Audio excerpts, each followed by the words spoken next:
겸손한 자는 먹고 배부를 것이며 여호와를 찾는 자는 그를 찬송할 것이라. 너희 마음은 영원히 살지어다. 아멘. 오늘도 하나님의 성호를 찬양하기에 달려나온 회동의 모든 성도님들 한 분 한 분을 축복하여 주옵소서. 아멘. 하늘의 위로와 평안으로 가득 채워 주옵소서. 아멘. 예수님의 이름으로 기원드립니다. 아멘. 25장 찬송입니다.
두보에 나와 있는 죄 고백을 함께 하십니다.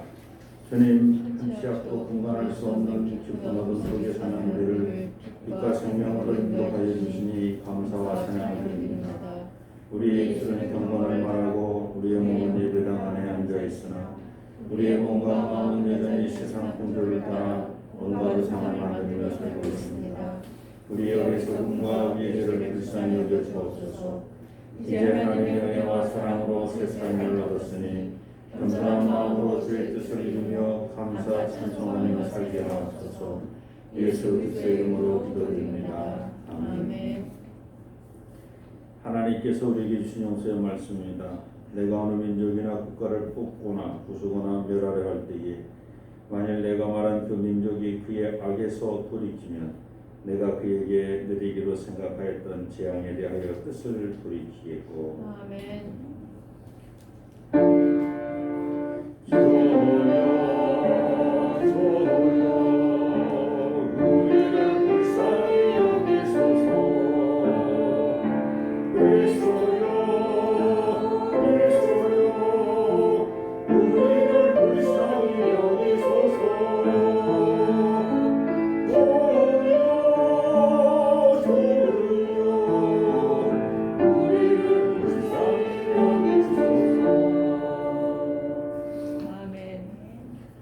교동문 1번 시편 1편입니다. 복 있는 사람은 악인들의 꾀를 따르지 아니하며 죄인들의 길에 서지 아니하며 오만한 자들의 자리에 앉지 아니하고 오직 여호와의 율법을 즐거워하여 그의 율법을 주야로 묵상하는도다. 그는 시냇가에 심은 나무가 저를 따라 열매를 맺으며 그 잎사귀가 마르지 아니함 같으니 그가 하는 모든 일이 다 형통하리로다. 악인들은 그렇지 아니하며 오직 바람에 나는 겨와 같도다. 그러므로 악인들은 심판을 견디지 못하며 죄인들이 의인들의 모임에 들지 못하리로다. 무릇 의인들에게는 여호와께서 인정하시나 악인들에게는 망하리로다. 아멘. 사도신경으로 신앙 고백하십니다. 전능하사 천지를 만드신 하나님 아버지를 내가 믿사오니 그 외아들 우리 주 예수 그리스도를 믿사오니 이는 성령으로 잉태하사 성령 마리아에 나시고 우리가 빌라도에게 고난을 받으사 십자가에 못 박혀 죽으시고 장사한 지 사흘 만에 죽은 자 가운데서 다시 살아나시며 하늘로부터 전능하신 하나님 편에 되겠다. 저희로서 산자와 중자를 심판하러 오시리라. 성령을 믿사오니 거룩한 공예와 성도가 서로 교통하는 것과 죄를 사하여 주시는 것과 몸을 다시 사는 것과 영원히 사는 것을 믿사옵나이다. 아멘.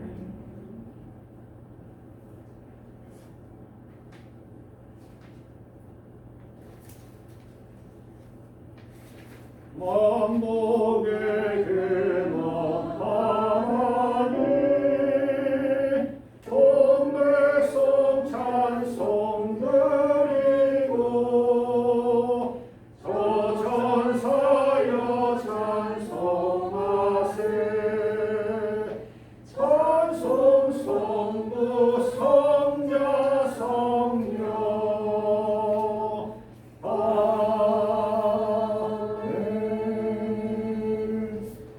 자리에 앉으시기 바랍니다. 남나의 장로님 우리를 대표해서 기도해 주십니다.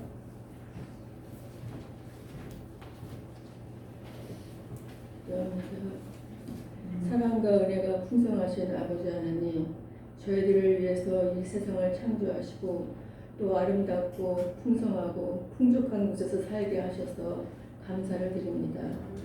나무마다 아름다운 열매들, 또 들녘에는 황금빛으로 물들어 익어가는 곡식들, 또 나무마다 가지각색으로 아름다운 풍경이 풍요롭게 살아갈 수 있는 계절을 주심을 진심으로 감사를 드립니다.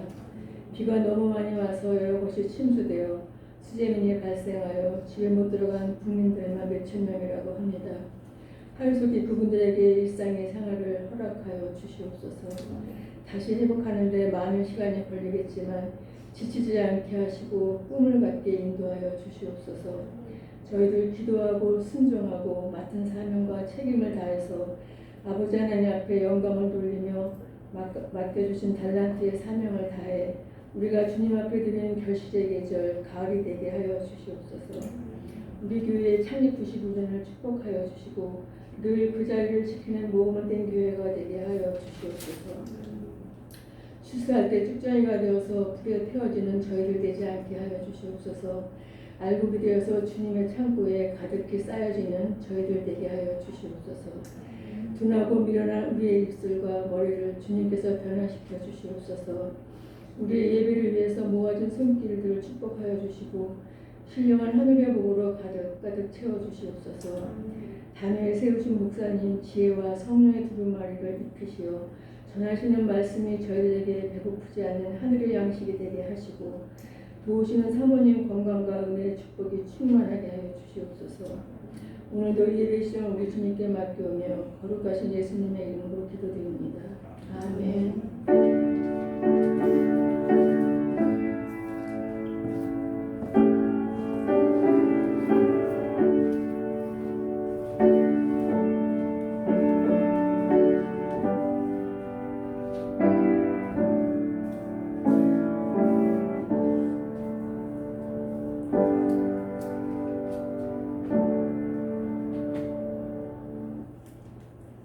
오늘 말씀을 주시는 하나님 말씀입니다. 누가복음 14장 25절로 33절까지 말씀입니다.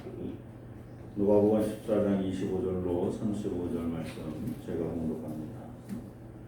수많은 무리가 함께 갈새 예수께서 돌이키사 이르시되 무릇 내게 오는 자가 자기 부모와 처자와 형제와 자매와 더욱이 자기 목숨까지 미워하지 아니하면 능히 내 제자가 되지 못하고 누구든지 자기 십자가를 지고 나를 따르지 않는 자도 능히 내 제자가 되지 못하리라.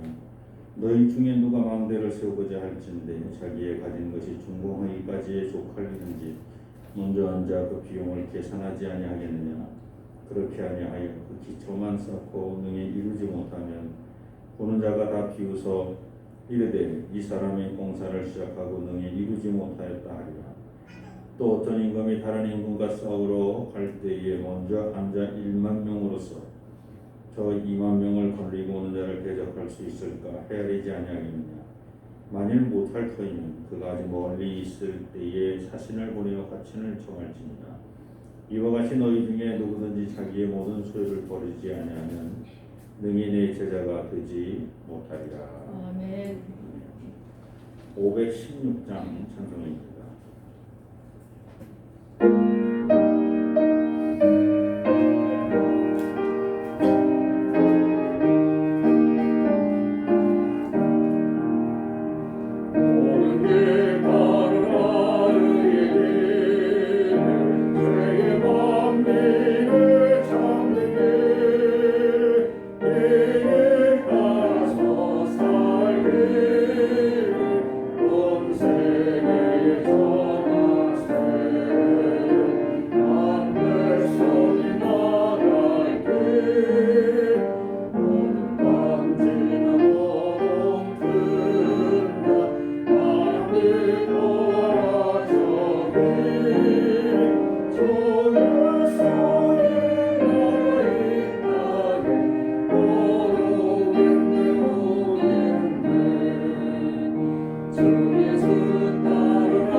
할렐루야.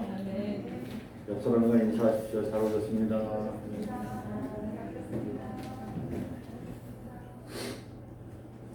대한민국 아파트 청약은 민간이 주도하는 민영주택 청약과 국가공영기관이 주도하는 국민주택 청약으로 나누어집니다. 민영주택 청약은 무주택기관, 또 부양가족의 수, 거주지역, 청약, 저축, 통장, 납입기간 등을 감안해서 우선순위를 정해주고 청약 자격을 부여합니다. 공공국민주택은 무엇보다도 청약 통장의 저축 총액 혹은 납입 횟수가 많은 순으로 우선으로 하고 그 외 기타 자격을 심사하여 선정합니다. 철저하고 공정하게 심사한다고 하는데도 청약 관련 자격 시비가 끊이지 않고 일어나고 있습니다. 사실 이런 식의 청약 자격은 자본주의 논리인 이윤 추구하는 거리가 먼 사고방식입니다. 이는 자본주의 중심이 아니라 사회의 약자를 배려하는 정책이기 때문입니다. 미국 대학이 실시하는 소수인종 우대 정책도 마찬가지입니다. 결국 백인들은 자신들이 당하는 역차별을 문제 삼아서 문제제기를 하였습니다. 그러나 미국 대학의 대부분은 백인들의 문제제기를 일축하였습니다. 똑같은 SAT 점수를 받았다고 하더라도 영어를 모국어로 사용하는 백인들과 그렇지 못한 가정에서 자라는 학생들의 학업 성취도는 분명한 차이가 있다고 대학들은 판단하는 것입니다. 소수 인종 우대 정책은 사회적 약자를 위한 정책임엔 틀림없지만 대학 측에서 볼 때는 우수 인재를 영입할 수 있는 제도라고 확신하였기 때문입니다.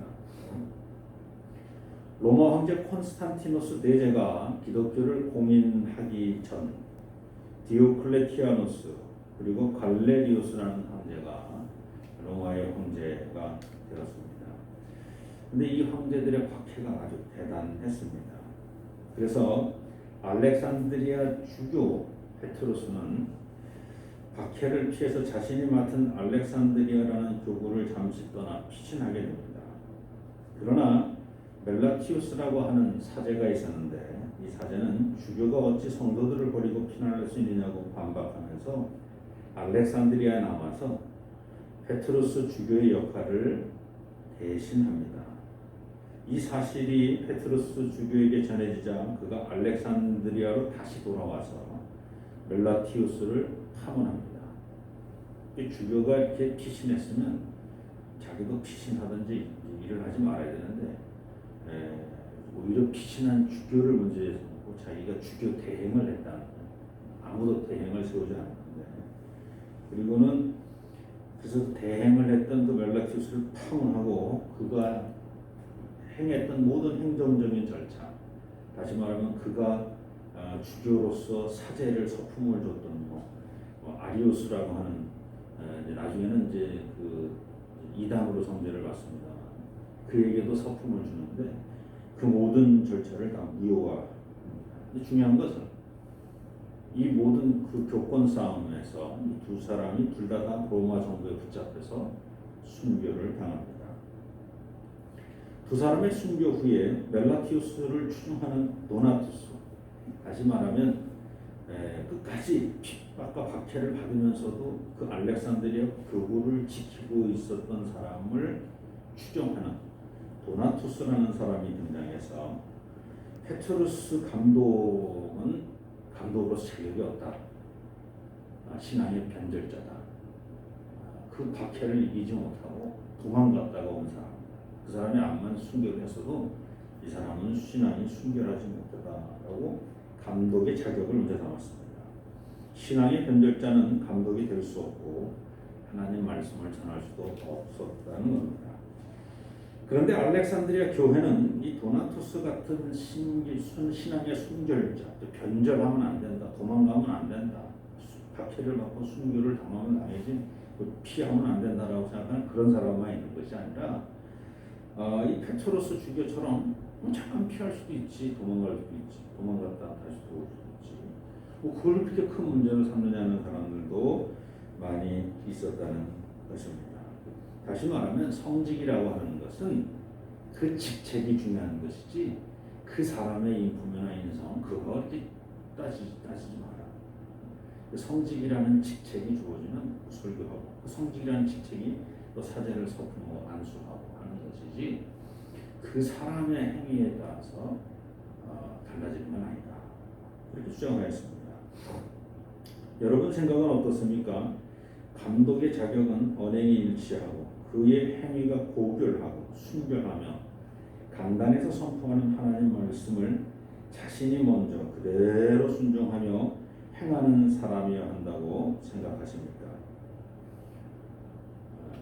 사실 이런 감독 만나기 어렵습니다. 하나님 말씀 선포한 그대로 자기가 살아간다라고 하는 게 얼마나 힘든 일인지 아마 여러분도 아실 겁니다. 아니면 감독이나 목사라는 직책은 그의 언행과 영적 상태와는 별개의 문제로 여겨야 한다고 생각하십니까?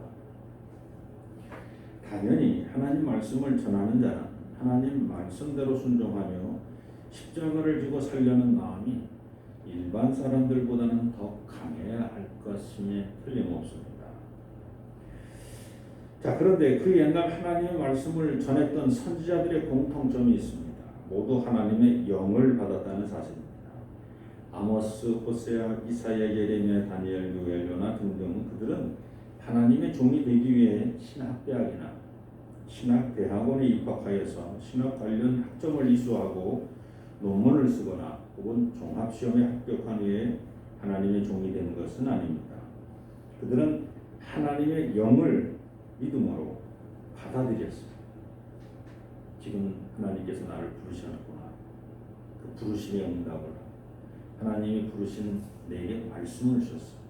그 말씀을 믿음으로 받아들이고 또 그 말씀을 내게만 주시는 게 아니라 이 말을 가서 전하라. 전하는 대상이 있어요. 그 니느웨에 가서 전해라. 아니면 느부갓네살에게 가서 전해라. 전하는 대상이. 그래서 전하는 거예요. 그래서 그 말씀을 믿음으로 전한 사람들. 자, 그런데 요즘 감리교회 목사 안수 과정과 자격에는 그 사람이 성령 세례를 받았는지 하나님의 영이 그에게 임했는지 임하지 않았는지 그 확인하는 과정이 없습니다. 목사고시를 보고 합격한 후에 목회 실습하는 수련 과정을 거치거나 담임 전도사로 3년간 목회 실습 과정을 밟기만 하면 됩니다. 물론 그 과정을 밟는 3년 동안 목회자의 인성과 성품을 확인하기 위해 자격시험을 실시합니다. 그러나 모든 과정과 자격시험은 오로지 사람의 이성과 지성 그리고 감성을 기준으로 판단하고 있다는 것입니다. 그가 하나님의 영을 받았는지 그 여부는 확인하지 않는다는 말입니다. 자, 그 사람이 하나님의 영을 받았는지 아니 받았는지 우리는 어떻게 확인합니까? 간단합니다. 그가 살아계신 하나님과 하나님께서 보내신 그리스도가 우리의 죄를 대속하기 위해 십자가를 지고 죽은 일과 그리스도가 3일 만에 부활하여 죽음의 권세를 이기셨다는 진리를 믿음으로 항상 기뻐하고 쉬지 않고 기도하며 범사에 감사하며 거듭난 새 사람으로 살고 있는지 확인하는 것, 그것은 어렵지 않기 때문입니다. 저가 정말 하나님의 영을 받아서 날마다 거듭난 새 사람으로 살고 있는지 그것만 확인하면 그가 하나님의 영을 받았는지 안 받았는지 우리가 다 알 수 있다는 것입니다. 자, 오늘 우리에게 주시는 말씀을 봅니다. 그리스도께서 제시하는 제자의 자격 세 가지로 구분합니다. 중간에 예화가 2개가 들어가 있습니다만 오늘은 그 예화 2개를 빼고 예수님께서 주시는 제자의 자격 세 가지를 살펴봅니다. 첫째는 그리스도께서 제시한 제자의 자격은 부모와 처자와 형제와 자매 그리고 자기 목숨을 미워하는 자입니다. 오늘 본문 26절 물은 내게 오는 자가 자기 부모와 처자와 형제와 자매와 더욱이 자기 목숨까지 미워하지 않으면 능히 내 제자가 되지 못하고 서로 사랑하라 원수까지 사랑하라 말씀하신 분이 부모와 아내와 자식 그리고 형제와 자매를 미워하라고 말씀하셨을 리가 없습니다. 이 말씀은 정말로 내 부모와 처자식을 그리고 형제와 자매를 미워하라는 말씀이 아니라는 것을 우리는 이미 알고 있습니다. 나아가 한 영혼을 천하보다 귀히 여기라고 말씀하신 그리스도께서 자기 목숨까지도 미워하라고 하신 말씀은 앞뒤가 맞지 않습니다. 그러면 오늘 주신 미워하라는 말씀의 의미는 무엇입니까? 먼저 하나님의 나라와 하나님의 의를 사랑하라는 단어법으로 강조하는 말씀입니다. 이 문장을 보고 이해할 때 그 문장을 그대로 받아요. 내 부모와 처자식을 다 미워하라고 그랬어. 나도 미워해야지. 그럼 바보들이나 바보들. 미워하라는 게 아니라 하나님을 더 사랑하라는 하나님의 뜻을 먼저 그의 나라와 그의 의를 더 사랑하라는 거예요. 내 부모를 사랑하다가 내 처자식을 사랑하다가 또 내 형제 자매를 하나님보다 우상시켜서 우상화로 만들어서 하나님보다 더 사랑하지 말라는 이 다 우상들이라는 거예요. 그리스도의 제자가 되려면 너희도 그리스도를 보내신 하나님처럼 하나님을 사랑해야 된다. 하나님이 우리를 어떻게 사랑하셨어요? 하나님이 세상을 이처럼 사랑하사 독생자를 주셨습니다. 독생자를 주셨으니 왜? 독생자를 버렸습니다. 독생자를 미워하였습니다. 이런 뜻이잖아요. 근데 하나님이 진짜 독생자를 미워했어요? 하나님 독생자를 버리셨어요? 아니잖아요. 우리를 더 사랑한 거지. 우리를 사랑하시니까. 내 부모와 내 처자식을 미워하는 내 부모와 처자식을 버리라는 말은 하나님을 더 사랑하는. 하나님이 우리를 그렇게 사랑하셨다는 거예요. 자기와 늘 같이 함께 하고 있던 말씀, 그 말씀, 그 독생자를 버리셨어요. 십자가. 그렇다고 진짜 하나님과 그리스도와의 사이가 버리고 버리는 사이입니까? 아니지 않습니까? 우리가 다 알잖아요. 서로 죽고 못 사는 사이. 아버지가 내 안에, 내가 아버지 안에 있다. 서로 그렇게 확신하고 믿는 사이 아닙니까?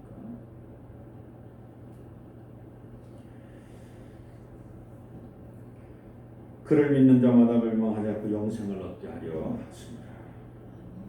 예수는 그리스도는 직책을 받아 십자가 달려 죽기까지 순종하며 하나님의 뜻을 이 땅에서 이루어 드렸습니다. 우리도 그리스도와 같이 오직 하나님의 뜻을 알고 하나님의 뜻대로 행할 수 있다면 우리는 이미 그리스도의 제자입니다. 자, 두 번째, 예수 그리스도께서 우리에게 제시하는 자격이 있습니다. 자기 십자가를 지고 그리스도를 따르라는 겁니다. 누가복음 14장 27절 누구든지 자기 십자가를 지고 나를 따르지 않는 자도 능히 내 제자가 되지 못하리라. 자기 십자가를 지고 따르라는 말씀은 하나님께서 각자에게 주신 자기 사명을 깨달으라는 것입니다. 근데 뭐 사람마다 다 다르니까 각자 주신 사명 그걸 일일이 어떻게 다 찾아낼 수 있겠습니까? 근데 각자에게 주신 고유 사명 그거 말고 모든 인간에게 모든 사람에게 주신 인간에게만 주신 원초적인 사명이 있습니다. 그 원초적인 사명 위에 이제 또 각자에게 주신 사명이 있겠습니다만 각 사람마다 그 사람에게 주신 원초적인 사명이 저는 세 가지라고 봅니다. 첫째, 하나님께서 주신 자기 십자가 자기 사명은 뭐냐면 호흡이 있는 자들아 네가 호흡 있는 동안에 하나님을 찬양하라. 이 첫 번째 사명. 하나님이 우리에게 주신 십자가 중에 첫 번째 십자가가 뭐냐면 우리에게 주신 사역 중에 첫 번째 사역이 뭐냐면 너 숨이 끊어지기 전까지는 하나님을 찬양하라. 두 번째, 죄인들아 회개하라. 너희가 살아있는 동안에 너희는 의인이 아니야. 너희는 죄인이야. 그러니까 살아있는 동안에 어떻게 끊임없이 회개하라. 그리고 우리에게 주신 또 십자가가 뭡니까? 내가 새 계명을 너에게 주노니 서로 사랑하라. 자, 그리스도께서 우리에게 주신 자기 십자가, 다시 말하면 찬양하고 회개하고 서로 사랑하는 이것을 잘하면 너희는 능히 내 제자가 되리라 하는 말씀입니다. 이게 다 할 수 있지 않습니까? 하나님께 찬양하는 일 이렇게 어렵지 않지 않습니까? 근데 우리 주님께서는 우리 하나님을 찬양하는 것을 자기 십자가 지는 거로 어렵게 말씀하셨어요. 여러분은 어떻게 생각하십니까? 하나님께 찬양 드리는 거 쉽게 찬양하실 수 있습니까? 교회에 와서 예배 시간에 드리는 찬양 말고 그냥 범사에 찬양 잘 드리고 계십니까? 여러분이 몸이 좀 찌뿌둥하고 더군다나 목이 그냥 잠겨가지고 목이 소리가 안 나와. 그때 여러분 찬양 기쁨으로 드리고 계십니까? 몸이 조금 아프면 찬양 안 드리지 않습니까? 또 주변에서 찬양하면 아야 시끄러 이제 그만해. 너나 가서 예수 찬양 본받고 그래. 누가 이렇게 뭐라고 이렇게 그러면 여러분이 찬양의 기쁨으로 찬양의 소리가 이제 울려나옵니다. 사실요 하나님께 찬양 드린다는 게 쉽지 않습니다. 찬양 쉽게 드릴 수 있을 것 같죠? 자기 십자가를 지는 마음으로 하나님께 찬양을 드리는 거 쉽지 않습니다. 더군다나 너 찬양 한번 부르면 너 국물도 없어. 너 오늘부로 회사 너 그만둬. 너 여기서 찬양 부르면 너 모가지 칠 거야. 너 죽일 거야. 뭐 이렇게 나오면 그 사람 앞에서 어떻게 찬양해? 페트로스로 도망가는 거지. 도망가는. 주교는 뭐 주교라고 해서 뭐 어떻게? 주교 그거 있어 도망가고 막. 또 하나님 앞에 찬양 어렵습니다. 그래서 우리 주님께서 말씀을 네가 정말 그리스도의 제자가 되기를 원하느냐? 자기 십자가를 자기 십자가를 너 하나님께 찬양 드려 언제나 어렵사. 너 호흡 있는 너. 네가 하나님께 찬양 드릴 수 있으면 너는 그리스도의 제자가 될 수 있어. 이 얘기를 하는 겁니다. 마찬가지로 네가 언제 어디서나 회개할 수 있다면, 네가 그리스도의 제자가 될 수 있다면, 그까짓 그 찬양은 지금 뭐 그렇게 사람들 앞에서 하게 되고 뭐 소리가 막 울려 퍼지니까 들키기 쉽지만, 회개는 뭐 너무 쉽잖아. 하나님 앞에서 내가 하나님께 즐거운 게 뭐가 어려워? 이거야말로 정말 내가 그리스도의 제자인 내가 확실해. 나는 정말 하나님 앞에 내 죄를 회개할 수 있어. 근데 여러분, 이 자기 십자가라고 우리 주님께서 말씀하시면서 회개하라고 하는 말씀은 어떤 의미냐면, 회개는 어떤 사람이 회개를 합니까? 회개를 어떤 사람이 회개하냐면, 내가 죄를 지었다고 인정할 수 있는 사람이 회개하는 거예요. 내가 죄인이라는 걸 알아야 회개하는 거야. 근데 내가 죄를 지은 줄 몰라. 내가 죄인인지를 몰라. 내가 무슨 죄를 졌는데. 여러분, 자기가 무슨 죄를 지었는지 모르는 사람이 회개하는 거 봤습니까? 자기 십자가를 지라는 게 바로 그런 의미입니다. 자기가 무슨 죄를 졌는지를 몰라. 자기가 죄인인지를 모르니까 회개할 이유가 없다. 그러니까 자기가 무슨 죄를 졌는지 모르는 사람이 어떻게 그리스도의 제자가 되겠어요? 서로 사랑하라는 것, 서로 사랑한다는 것이 얼마나 중요한 일인지 우리는 또 깨달아야 합니다. 사랑하는 일이 시기하고 질투하고 미워하고 분노하고 이런 게 사실 어렵지. 사랑하는 일이 뭐가 어렵겠어요? 어렵겠어요. 근데 여러분, 차라리 시기하고 질투하는 게 더 쉽지 않습니까? 누군가를 사랑한다는 말은 무슨 얘기예요? 누군가를 돌본다는 얘기예요. 누군가를 책임진다는 얘기예요. 누군가에게 끊임없이 끊임없이 헌신하고 봉사하고 충성한다. 여러분, 사랑이 쉽습니까? 자기 십자가를 진다는 것이 우리 주 예수 그리스도께서 말씀하십니다. 누구든지 자기 십자가를 지지 못한다면 범사의 하나님을 찬양하지 못하고 또 회개하지 못하고 그리고 서로 사랑하지 못한다면 내 제자가 될 수 없다. 그렇게 말씀하십니다. 그러므로 한마디로 자기 십자가를 지는 사람은 언제 어디서나 하나님께 찬양하고 하나님 앞에서 회개하며 서로 사랑하는 사람입니다. 바로 이런 사람이 그리스도의 제자가 될 수 있다고 말씀하십니다. 마지막으로 오늘 주님께서 그리스도의 제자의 자격을 세 번째 자격을 이렇게 얘기합니다. 자기의 모든 소유를 버리는 것. 오늘 보면 누가복음 14장 33절 이와 같이 너희 중에 누구든지 자기의 모든 소유를 버리지 아니하면 능히 내 제자가 되지 못하리라. 자기 모든 소유란 앞에서 언급한 부모와 처와 자녀 그리고 형제와 자매 그리고 이웃이라는 인간관계를 제외한 모든 것을 의미합니다. 즉 인간의 생명을 제외한 하나님이 우리에게 주신 진리와 생명을 제외한 모든 것, 그 모든 것을 버릴 수 있어야 된다. 그러니까 진리와 생명은 꼭 붙잡고 있고 그 위의 것은 버릴 수 있어야 한다. 사람에게 생명을 빼놓고 사람이 소유할 수 있는 것이 무엇입니까? 저는 크게 세 가지로 봅니다. 예수님께서 광야에서 사탄에게 유혹받았던 재물과 명예와 권력, 이 세 가지가 없어도 되는데 이 세 가지가 우리에게 마치 진리인 것처럼, 우리에게 마치 생명인 것처럼 우리에게 꼭 붙어서 있다는 것입니다. 우리 주님께서는 말씀하십니다. 너희가 이 세 가지를 버릴 수 있어야 내 제자가 된다는 겁니다. 대부분 사람은 첫 번째 시험인 재물을 버리지 못해 시험에 듭니다. 재물의 시험은 언제 일어납니까? 재물의 시험은 언제 일어납니까? 재물의 시험은 언제 일어납니까? 재물이 없을 때, 재물이 부족할 때 재물의 시험이 일어납니까? 천만에 만만해 말씀.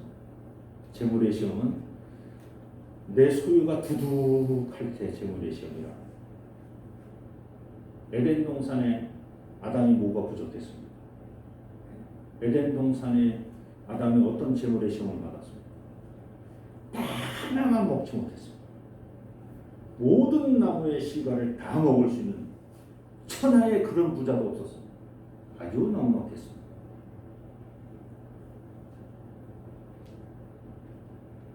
다윗이 언제 시험에 듭니까?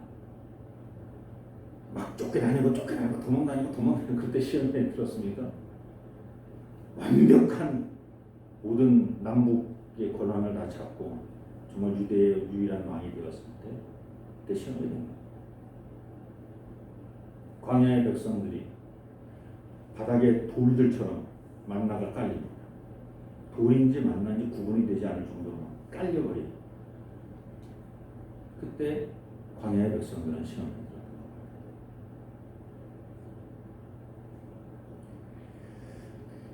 재물이 적어서 시험에 드는 사람은 없습니다. 더 많은 것을 가지기 위해 스스로 시험에 듭니다. 남들보다 더 많은 것을 가지지 못해서 속상해하며 시험에 듭니다. 명예와 권력도 마찬가지입니다. 명예와 권력이 적어서 시험에 드는 것이 아니라 내게 이미 주어진 명예와 권력이 충분한데 그것으로 만족하지 못하고 나에게 주어진 명예와 권력이 보잘것없다고 스스로 자괴하는 그 마음이 문제입니다. 여러분, 사람이라는 명예, 내가 개가 아니고 내가 돼지가 아니고 내가 동물이 아니고 사람으로 살아간다는 그 명예가 얼마나 소중한지 여러분 아십니까? 사람으로 살 수 있다는 것이, 사람답게 살 수 있다는 그 명예가 그것만으로도 여러분 부족하겠습니까? 만약에 정말 사람이 사람답게 산다는 자기 명예를 알 수 있다면, 그것만 깨달을 수 있다면, 그래, 내가 이 누겁을 쓴, 내가 정말 이게 제 돼지 동물이 아니라 내가 정말 사람인데, 내가 사람답게 내가 한번 양보하지, 내가 내 명예를 지키기 위해서. 여러분, 부모라는 명예가 그렇게 쉬운 명예입니까? 그 누군가의 부모가 되고 아버지가 되고 어머니가 되고 할머니가 되고 할아버지가 된다는 그 명예가 부족합니까? 그 정도면 충분하지 않습니까? 누군가 나를 어머니 사랑해요 하고 나를 영화롭게 해주는데 그게 부족합니까? 우리가 받은 명예는 사람이라는 명예만으로도 충분합니다. 근데 뭔가 자꾸 부족하고 모자란 것 같아서 자꾸 다른 데서 명예를 얻으려고 합니다. 권력도 마찬가지입니다. 자유의지를 가진 것만으로도 우리는 충분한 권력을 가졌습니다. 내가 좋아하는 디자인의 옷을 골라 입을 수 있습니다. 내가 좋아하는 색깔을 골라서 내가 입을 수 있습니다. 돼지고기 구워 먹다가 좀 개운한 김치찌개 좀 먹었으면 좋겠네. 그러면 일어나서 김치찌개를 먹을 수 있는 권력이 나한테 있습니다. 느닷없이 라면 먹고 싶은데 여러분이 정말 생각해 보십시오. 느닷없이 여러분이 라면을 먹고 싶을 때 누가 라면 먹고 싶은 여러분을 막아서는 사람이 누가 있습니까? 세상에. 내가요 라면 먹고 싶을 때는 내가 라면 끓여서 먹어. 끓여달라고도 안 해. 내가 알아서 끓여 먹을 수 있는 권한이 권력이 나한테 있다. 자유의지가 나한테 있다. 여러분 충분하지 않습니까? 꼭 대통령이 되어야 되겠습니까? 꼭 국무총리가 되고 꼭 국회의원이 되어야 권력을 가진 사람이고 지금 이렇게 매일매일 하나님이 주신 자유의지를 가지고 나의 자유의지로 하나님께 기쁨으로 찬양을 드릴 수 있고 감사할 수 있고 이 정도면 충분한 권력을 가지고 있지 않습니까? 문제는 욕심입니다. 그 욕심이 결국 우리 모두를 사망에 이르게 하였습니다. 야고보서 1장 15절입니다. 욕심이 잉태한 즉 죄를 낳고 죄가 장성한 즉 사망을 낳느니라. 오늘 말씀을 정리합니다. 오늘 그리스도께서 제시한 제자가 되기 위한 과정과 자격시험은 사람의 이성과 지성의 힘으로 할 수 있는 일이 아닙니다. 버리라는 거, 자기 십자가라는 거, 이거 사람의 힘으로 할 수 있지 않습니다. 하나님의 영으로 감동된 사람만이 통과할 수 있는 과정과 자격시험입니다. 누가 부모와 처자식보다 하나님을 더 사랑할 수 있습니까? 누가 자기 십자가를 지고 자기 모든 소유를 버리며 살아갈 수 있습니까? 누가 하나님의 종입니까? 6년 7년 동안 대학과 대학원 과정을 마친 후에 인턴 과정과 연애에서 요구하는 과정 시험과 자격 시험을 통과한 사람이 하나님의 종입니까? 아닙니다. 하나님의 영에 감동되어 언제 어디서나 찬양하며 자신이 죄인임을 깨달아 매일 회개하고 서로 사랑하는 바로 그 사람이 하나님의 신실한 종입니다. 무엇보다 진리와 생명 위에 그 모든 것을 버리는 사람이 하나님의 신실한 종입니다. 즉 진리도 아니고 생명도 아닌 정말 썩어 없어질 재물이나 명예와 권력에 빠져 사는 인생은 그리스도의 제자가 될 수 없습니다. 그러므로 저와 여러분은 오직 하나님 제일, 하나님 중심, 하나님 우선으로 살아가는 하나님의 종이요 그리스도의 제자가 되기를 소망합니다. 아멘. 할렐루야. 아멘. 하나님 고맙습니다. 하나님 감사합니다. 그리스도의 제자가 되기를 원합니다. 사람의 지혜와 지식으로 자격을 얻는 것이 아니라 하나님의 영에 감동되어 자기 십자가를 지고 나가는 우리 모두가 되게 도와 주옵소서. 예수님의 이름으로 감사하며 기도드립니다. 아멘. 다 자리에서 일어나셔서 공헌성 함께합니다.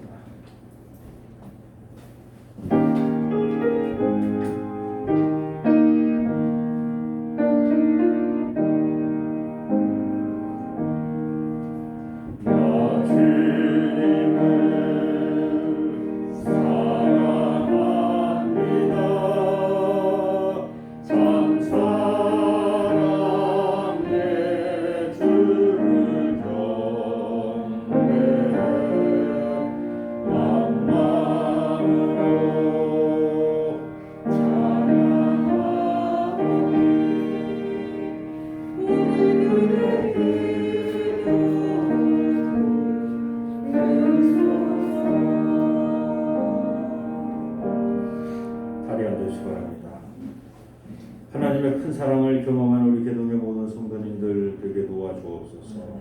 우리 성도님들 서 있는 바로 그 자리에서 빛으로 또 소금으로 사명 잘 감당하며 살아갈 수 있도록 하나님 축복하여 주시옵소서.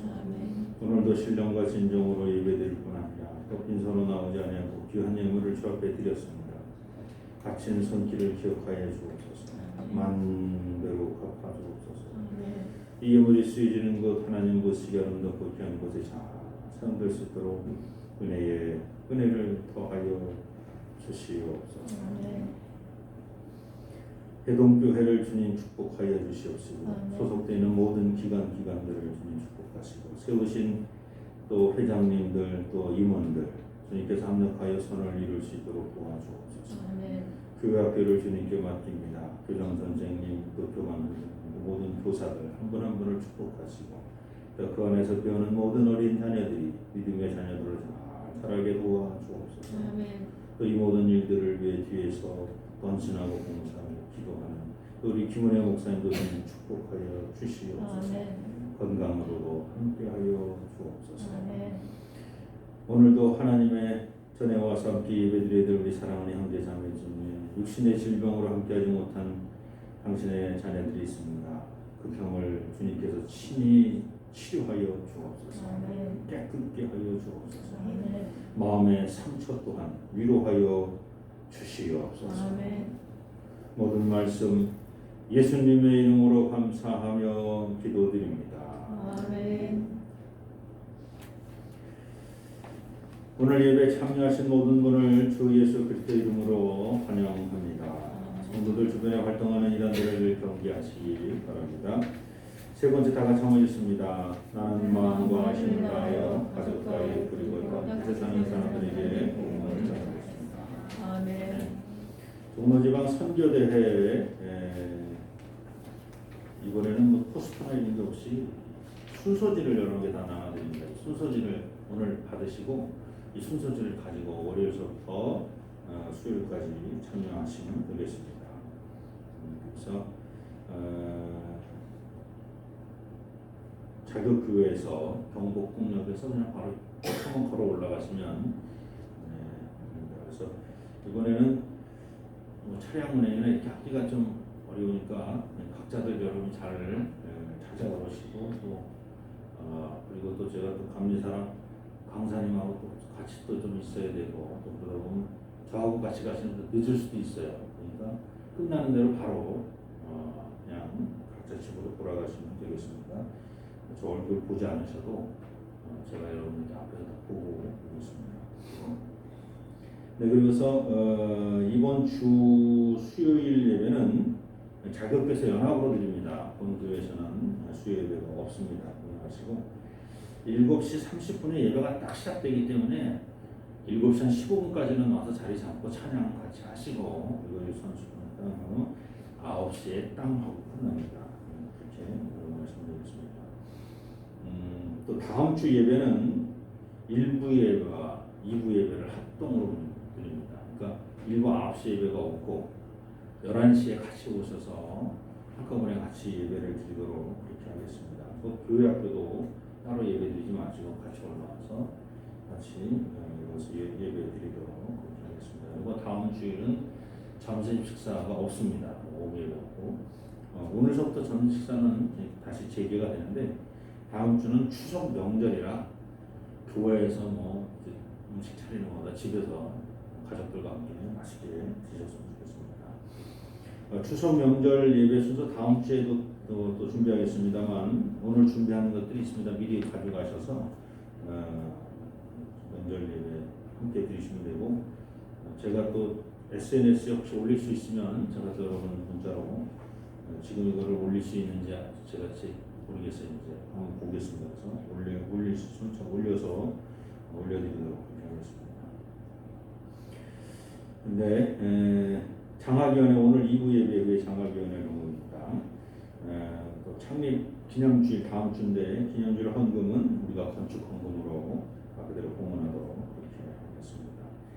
기간별 원래가 원래 둘째 주인데 둘째 주 다음 주가 추석 명절이고 해서 이번 주일 원래는 셋째 주에 한 주도 뒤를 주셔서 하시는 게 좋을 것 같습니다. 네, 나머지는 참고해 주시기 바랍니다. 또 다른 방법이 있으십니까? 없으시면 9월 파송의 찬송 주은의 소망은 주도하기 원합니다. 그래서 첫째, 둘째, 셋째, 넷째 줄까지 내려왔다가 넷째 줄 셋째 말에서 다시 한번 올라갑니다. 처음으로. 그래서 주은의 소망도 하고 주사랑으로 날개치며 오르게 하소서 하다가 다시 주사랑으로 날개치며 오르게 하소서 그렇게 반복해서 그도록 하십니다. 다 자리에서 일어나셔서 함께 찬양합니다.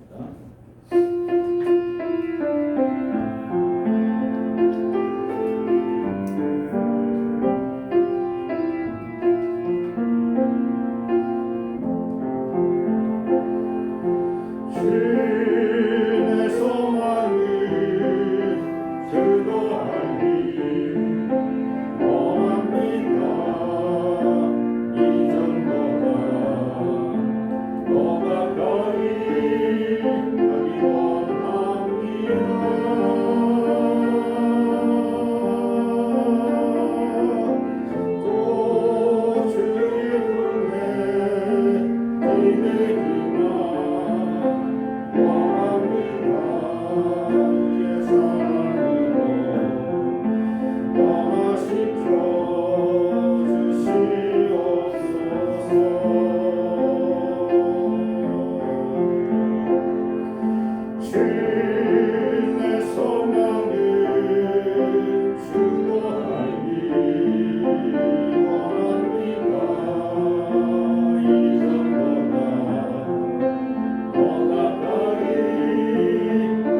길이요 진리요 생명 되시며 우리 삶의 주인 되시는 우리 주 예수 그리스도의 은혜와 독생 성자를 이 땅에 보내시며 우리 모든 죄를 사해 주시는 아버지 하나님의 극진하신 사랑하심과 성령님의 내자시고 위로 교통 충만하시며 그리스도인으로서 그리스도의 제자가 되기로 작정하는 우리 개동의 모든 성도님들 머리머리에 저들의 가정과 삶의 터전과 자녀손들 머리머리에 그 교회가 세워져 있는 이 지역과 이 지역에 더불어 함께 사는 모든 지역의 주민들 그리고 이 지역을 순례하는 순례자들 머리머리에 또한 이 나라와 이 민족과 역사 위에 이제부터 영원토록 함께 하여 주시기를 간절히 축원하옵나이다. 아멘.